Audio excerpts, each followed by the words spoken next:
The King's Speech key announcement from the economy to public transport. We're going to read into the piece from Sky News, you guys. Let's go.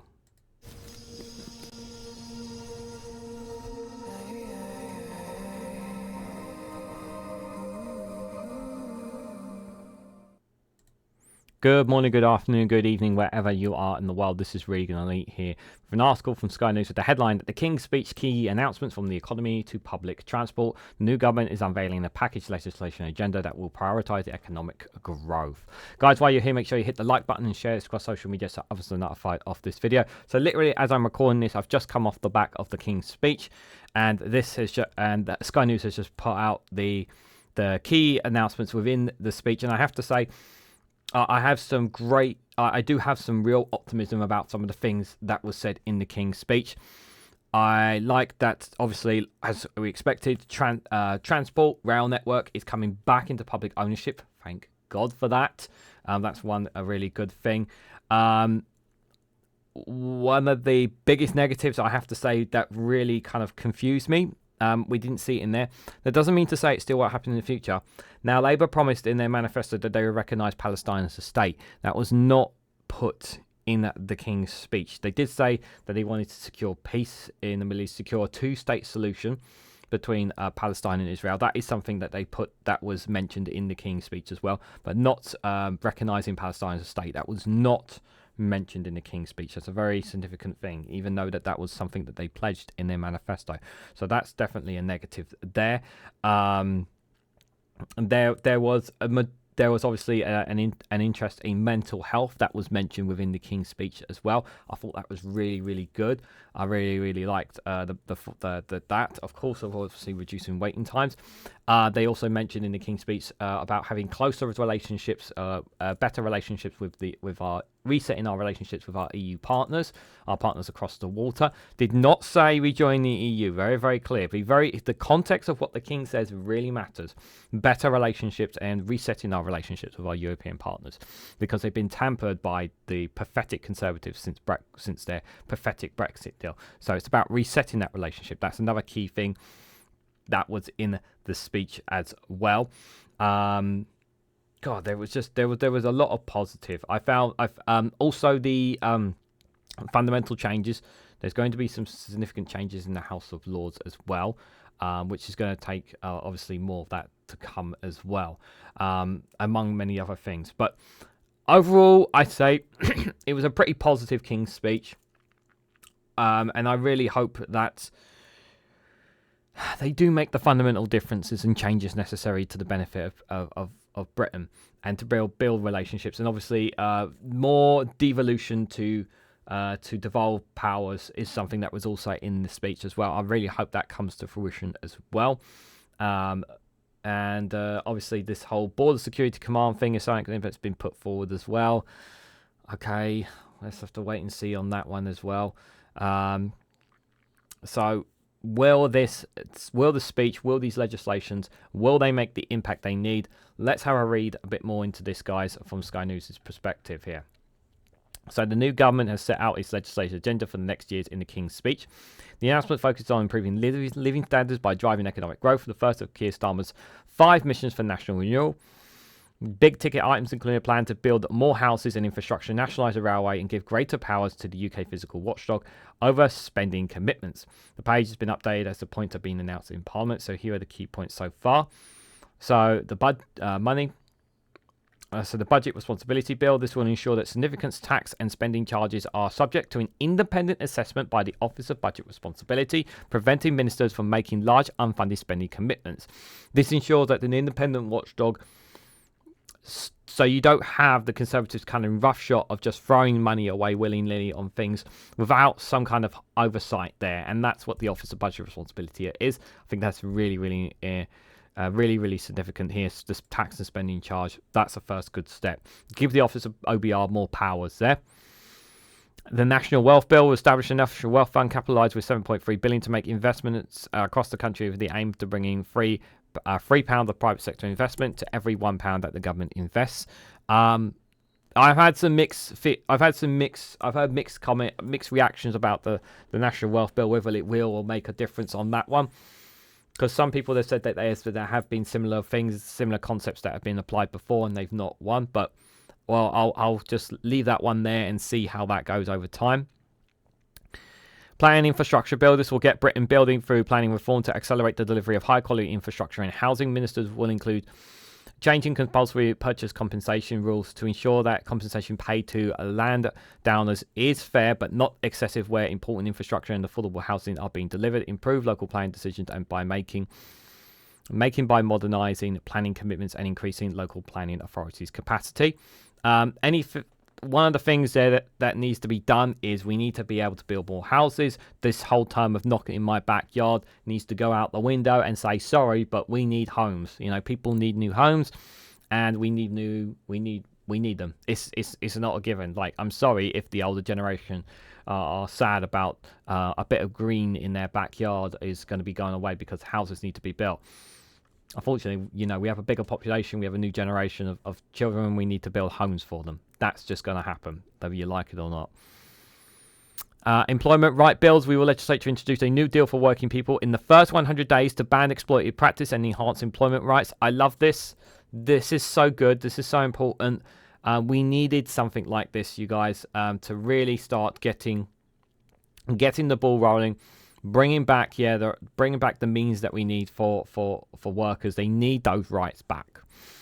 Measures will include banning exploitive zero-hour contracts. So they're not again, I've said this before and I'll say it again. They're not banning zero-hour contracts outright. They are banning exploitative. That's very key words there.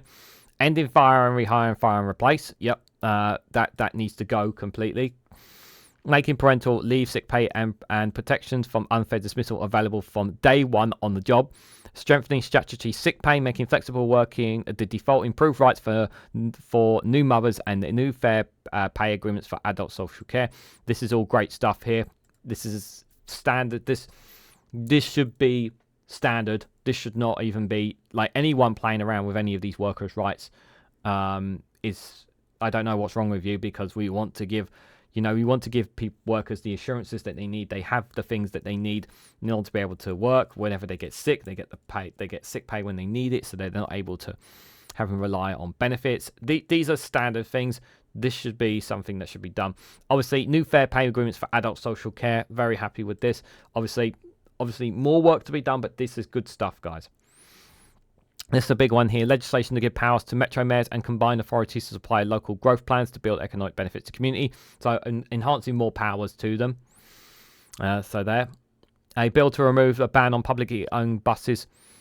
To remove the ban on publicly owned buses so local leaders can take control of their local bus service. This is great here. So now a lot of local mayors, local regions can now take control of their local bus services. And now they can actually get a lot of bus services back, allow a lot of rural areas where buses aren't available. Now they can actually run them again, so people can get to A to B. This will benefit people. This will benefit a lot of people in those rural communities. This is a much needed thing, because private companies, at the end of the day, they're more interested in the bottom pound, about them making that money for them. Whereas now it'll be in the hands of local leaders. They will prioritize routes and prioritize where they can make sure that everyone in areas that they can get a public bus, so they're able to get to A to B if they're not unable to drive, cycle, whatever way. So this is very good. Passenger Railway Service Public Ownership Bill.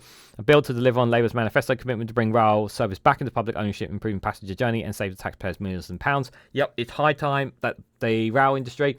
So, like I think I said this on another video, that South Eastern Railway's contract, South Eastern Railway Service, which is privately owned at the moment, its contract is running out in a few months' time.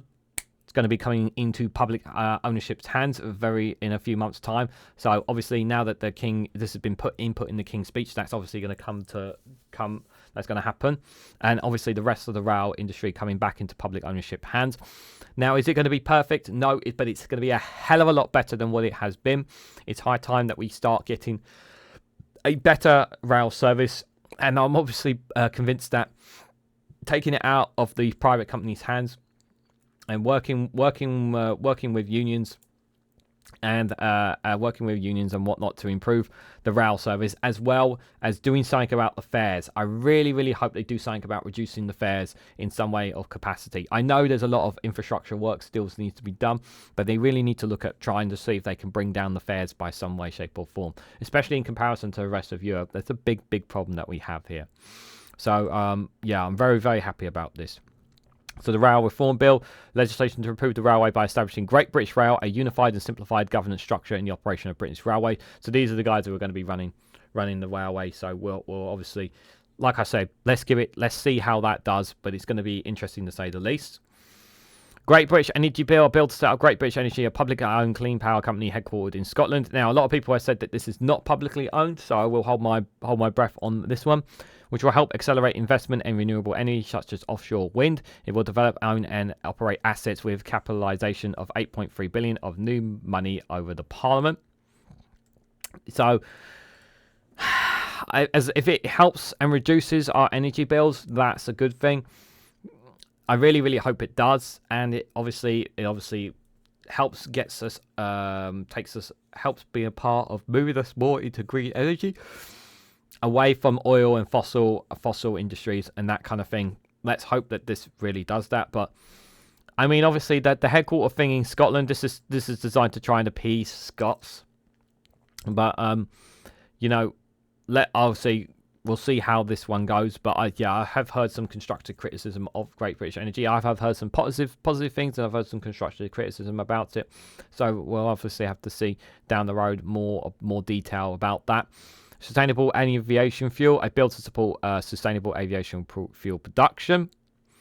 Water Special Measures Bill, a bill to strengthen the powers of the water regulator to ensure water buses face personal criminal liability for law breaking and ban the payments of bonuses if environment standards are not met. Now, he did not specifically say this in the King's speech.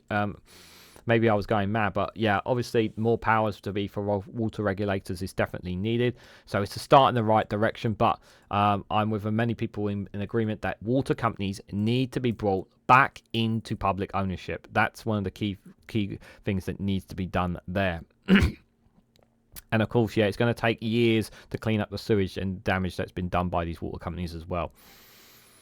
Border Security, Asylum and Immigration Bill, a bill to establish a new border security command that will have enhanced counter-terrorism powers to tackle organised immigration crime. The bill also aimed to end hotel use through clearing the asylum backlog, ensure fast-track returns for individuals coming from safe countries. I mean, obviously, sounds good on paper. Again, is it going to make a big difference? Time will tell. I know many people are sceptical, and they have this perception that Labour are going to open the floodgates, which I really do not. I don't accept that premise at all. I think they're going to get a lot better. They will get a better handle on it than the Conservatives have been for a long time. But time will tell. If the numbers start reducing, if the numbers start going down later on this year, then and over time, then they will prove that they have got immigration under control in comparison to the Conservatives. And if that does prove to be the case, and the statistics does prove that to be the case, why vote for reform after that? Education, Children's Wellbeing Bill. So a bill to raise standards in education, promote children's well-being, including measures to remove the exemption of VAT from private school fees. This will enable the funding of 6,500 new teachers.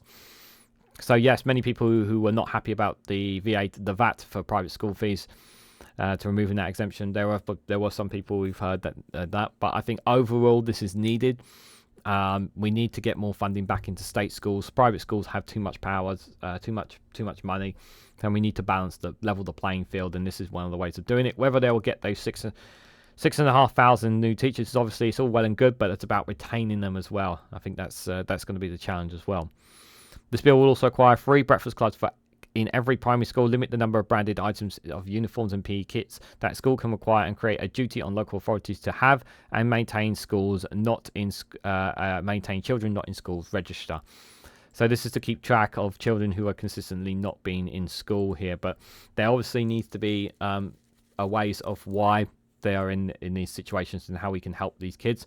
I still think that although I'm happy about the free breakfast club for every primary schools, why not secondary school? Why not third school? And why does it have to be only breakfast? Why can't we do this for lunch and dinner? Again, if you want to explain down in the comments below, please do. But I really think, yeah, that every meal matters to the child, not just breakfast club for me. So I think, yeah, they should be expanding more on that, if I'm honest, and not just primary schools. Skills England bill legislate to establish Skills England, which will have a new partnership with deployment at its heart and reform the apprenticeship levy. On that one, housing. Renters' rights bill. This is a big one. Legislation to give greater rights and protections for people renting their homes, including ending no-fault evictions and reforming grounds for possession. This is massive. This will be a massive. A lot of young people out there will be absolutely breathing huge sigh of relief, and there'll be a lot of happiness after this. This is long overdue. The Conservatives promised to do this, and they never did. And here you are, a Labour government doing exactly what they said they were going to do in ending the no-fault evictions. They are doing it. The Conservatives are not. Big win there for Labour, I have to say, on that one. Draft leaseholds and common hold reform bill. Draft legislation will be published on leasehold and common hold reform. This one is a personal one to me. Mental health bill legislation to ensure mental health is given to the same attention and focus as physical health, including modernising the Mental Health Act. So it is fit for the 21st century. This is big, guys. Obviously, more details need to be said, but I'm so happy that mental health was mentioned in the King's speech because people don't accept that their people have mental health issues. There's a lot of people, especially people in power, who just think that, who don't believe in any kind of mental health or any of this kind of stuff. Mental health is a real thing, and it needs to be addressed, and we need to help people with those issues. And I'm so happy about this. Again, I know it's only first initial steps. It doesn't mean that it's going to change everything, but it is a step in the right direction. But yeah, giving it the same attention as physical health, very, very important. And I hope that it really does turbocharge some of our people, not just children, but adults in society who suffer from mental health, and turbocharge them to be better people in their lives as a result of this. I generally hope that's the case. Tobacco and vapes bill, a bill to progressively increase the age at which people can buy cigarettes and impose a limit on sales and marketing of vapes. So this is obviously, ministers also legislate to, so just before I carry on in this, I don't agree with outright banning of cigarettes. I don't think that was the right call, but Labour want to continue it on. I don't agree with it. I just think, yeah, you should just make it very difficult for people to buy cigarettes. I think that's the better way to do it. That's just me personally. Because if you take away one addiction, it means that someone will go on to another addiction. That's just how I see it there. Imposing limits on sales and marketing of vapes. Yes, absolutely. Make it more difficult for people to get their hands on vapes, and that make it harder for them. Yes, but don't outright ban vapes again. Don't make the same mistake as we have with cigarettes. Just make it hard for them, I would say on that. But yeah, I don't agree with the outright ban of cigarettes, me personally. Ministers will also legislate to restrict advertising of junk food to children, along with the sale of high caffeine energy drinks to children. I don't really have a problem with this. Is this going to tackle the obesity crisis? Not really, because the problem is that we have a situation. Well, the problem is that too many kids, once they come out of school, they can just go down to their local McDonald's and buy food, and they need to be, and they can just go and buy junk food there. So yeah, high caffeine drinks, energy drinks to children. Of course, that should be more restrictive as well. I do agree with that. But yeah, this is not going to. You can restrict the advertising, but it's not going to stop them. I mean, they can literally see it on are you going to ban it on social media? You can't ban it on social media as well. So a draft convention and practice bill, a draft bill to ban conversion practices with the intent to change people's sexual orientation to their gender identity. Very happy with that. Race and disability bill, legislation on race equality to ensure full rights to equal pay in law. Again, no problem with that. Legislation to strengthen community policing and give the police greater power to deal with antisocial behaviour. I mean, that sounds great, but is that something that's going to help the relationship between police and their police and the communities? Community policing is at the whole time low. So I don't know, giving them greater powers is the right answer there. So I do question that one. Victims' court and public protection bills. This covers plans to have violence against women and girls, strengthen support for victims of care. Yep, we definitely need more of that. Terrorism, protection of premise measures to improve the safety and security of public venues and help keep British public safe from terrorism. Again, yep, happy with that. A bill to establish a statutory armed forces commissioner to act as a strong independent champion for armed forces and their families. This is good, but but down the road, is this going to be enough? And is more going to be done to ensure that, especially veterans who are still homeless right now, what are we doing to help get them off the streets and get them back on their feet? And are we ensuring that those who, after their time in the army, are we making sure that they are basically being able to contribute to society, and we're looking after them? So those are questions I have that I need answering in terms of armed forces there.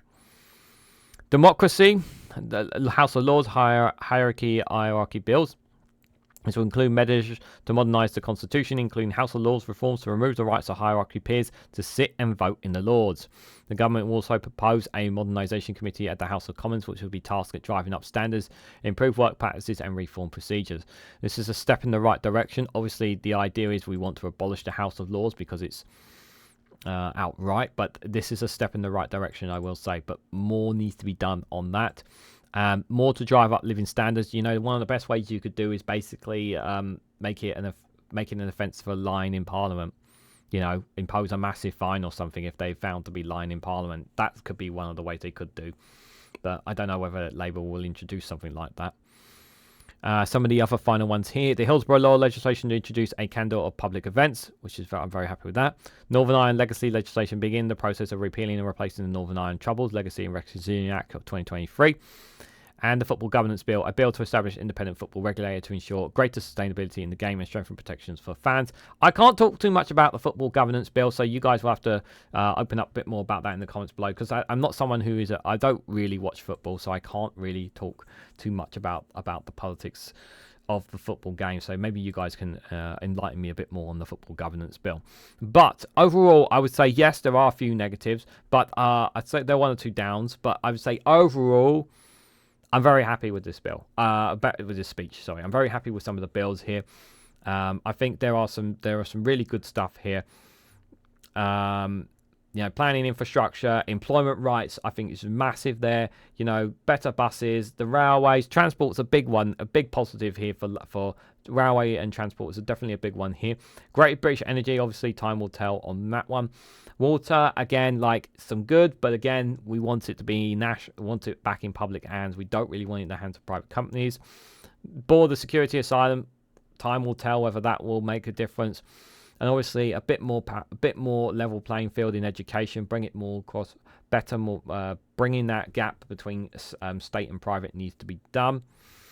Renters' right bill, obviously massive win for that one for renters. Absolutely, the no fault eviction going, that's a massive one. Mental health bill, that's another big positive one there. Tobacco and vapes bill, well, I have mixed feelings about that one personally, as I've said.